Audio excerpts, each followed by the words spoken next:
Hey guys, me again. I wanted to go over how to set up your introduction paragraph. So while many of you guys might think it's one of the least important paragraphs, this is what truly draws your reader in. So there's a couple things you need to start with. The first, it's called a hook. There's many other words that you could phrase it as. I like to always consider it as a hook because when you go fishing, you catch a fish with a hook. So a hook is what draws the reader in. So I'm going to write that there. It's typically a fact or something interesting. Sometimes it's a statistic, so like a percentage, or it could just be anything that you found interesting that kind of drew you into the topic. There's a couple other different things, but most people started off with this. So a fact, something interesting, or a statistic, or anything like that that will really draw the reader in. Sometimes you can do questions. I try to avoid that because you're just asking a question about a topic that they don't know about already. So I'll write that up there too. The next thing that you need is background information. So background information is included as a way to inform your reader what you're about to talk about. So imagine the person reading this has no idea what you're talking about at all. So if I were to write an essay on, let's say, like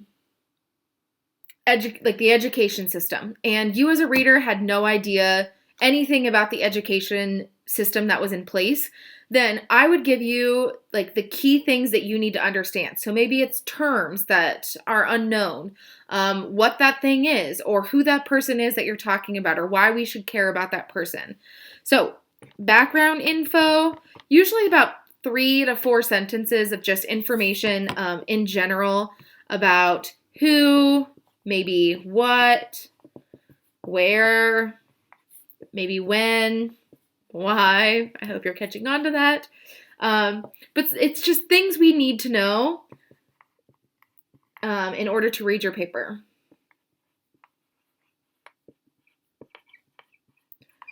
This is the point to avoid straight up facts. It's more of just overall generalizations that most people know, but maybe your reader doesn't. All right, so then we have our background information. So again, who, what, where, when, why, things to know in general. All right, and then we wrap up our intro paragraph with our thesis. A thesis, a general term for it, in like how it's known in the essay writing world, is a roadmap to your essay. So if I look at your thesis, I should be able to tell you without reading anything else exactly what I'm going to learn in your paper. For my thesis statement, if I have my topic on why school should start, or why school should be year-round, I'm going to start my thesis statement as school should be year-round because, and then I'm going to include my 3 reasons why. I'm not going to detail them at all because I'm going to talk about those in my body paragraph. So, school should be year-round because it allows for students to have breaks between the quarters that they have. It actually has better results of retention for learning, and it also allows for schools and students to recuperate and recharge their brain instead of having a long summer. So those would be the 3 things that I'm going to talk about in my body paragraphs. I didn't go into detail. I just introduced them, and that was my short thesis. So you're pretty much just going to introduce the topic, and also it's a roadmap. I'm back.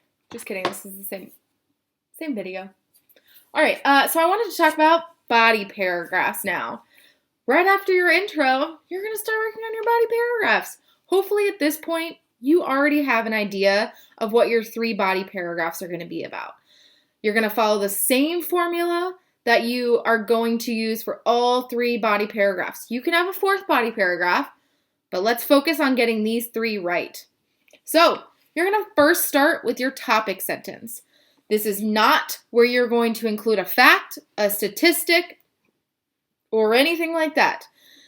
The topic sentence is where you, in your own words, are going to tell me what we're going to learn in this essay, or in this specific paragraph. So if that first paragraph in your essay about why teenagers need more sleep, your first body paragraph topic might be that their brain requires it. Then the first sentence should be teenagers need more sleep because their brain requires it, period. I'm not stating a fact or anything that's in detail. I'm going to get into that in my body paragraph. And it's only going to be about that one topic, about why teenagers need it for their brain development. So here's the formula for a body paragraph. Let's talk about it. You have your topic sentence. So no facts, one sentence about what's in this paragraph. This little symbol means paragraph, by the way. It's just shorthand. So then you're going to follow it up with a fact, whether that's a quote. Maybe you're going to paraphrase a quote or a percentage or whatever. But the big thing, and I'm actually going to underline this in red to make sure it's clear, you have to have an in-text citation. If you don't, that is plagiarism.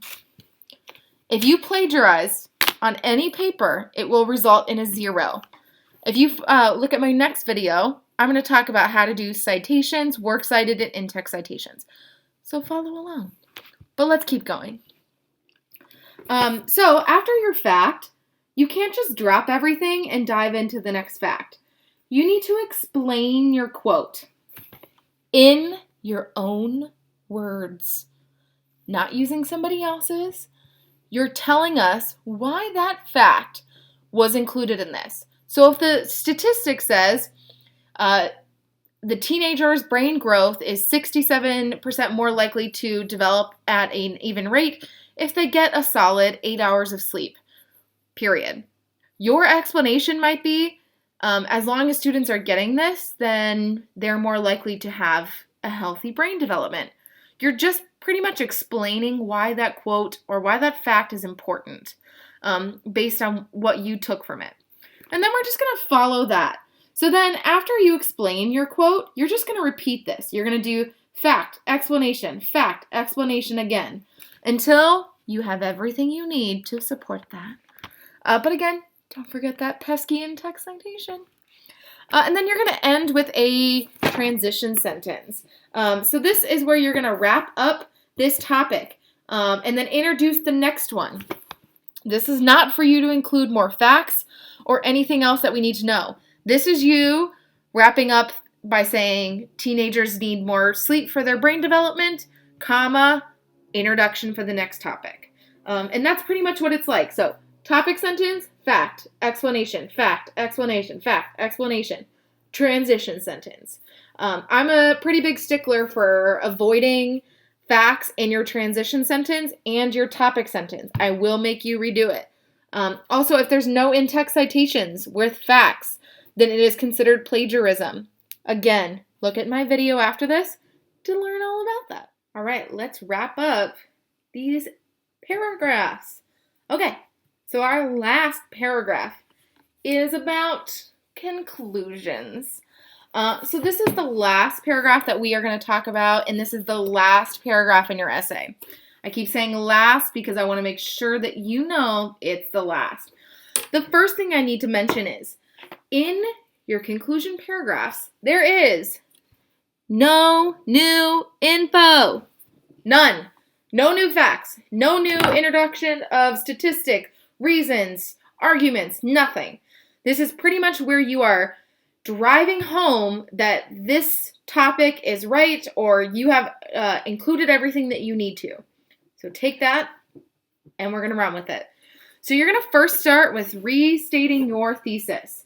I pretty much just said reword your thesis because you're just going to look at your thesis in your intro paragraph and then take it and jumble up the words a little bit. It's okay if it kind of looks pretty similar. The idea is that you're just driving home that argument or that topic so that the reader knows what they should have taken away.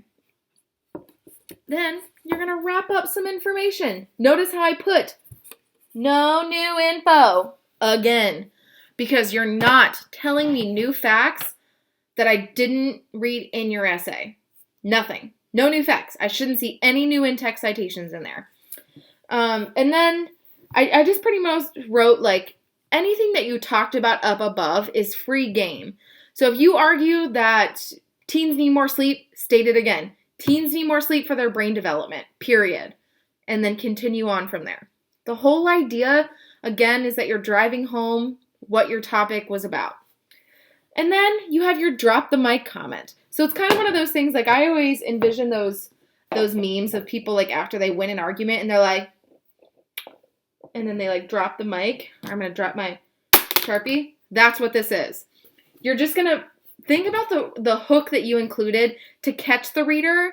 Now you're going to take that information and you're just going to drop it, and then they're going to be, like, mind blown about all the information that you just included for them. So reverse hook, something interesting, something to keep them on their toes, but not new information. Think about the hook you have up above. Maybe try to reword it a little and see where you can go from there. But the key takeaway is no new information. Okay, that's all I have about conclusion paragraph.